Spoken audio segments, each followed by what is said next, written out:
E dunque terza serie la partenza, Matilde Modulo in 1, Giorgia Masella in 2, Aurora Masella in 3, Martina Franconetti in 4, in 5 Giulia Fraccaro in 6, Giulia Maggio in 7, Sofia Ravena in 8, Martina Pinarello.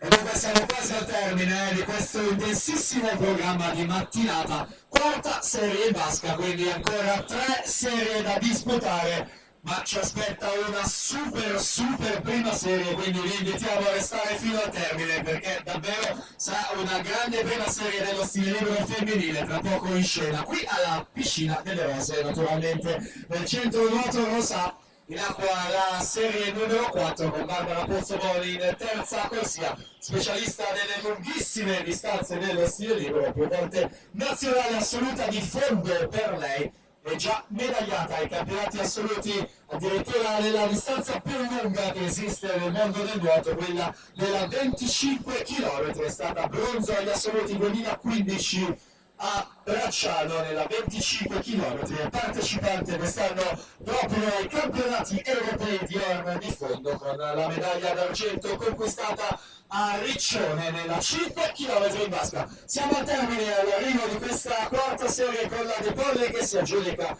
in 2.07.32, poi proprio la Pozzoboni in seconda posizione in 2.9.75. Terza serie alla partenza.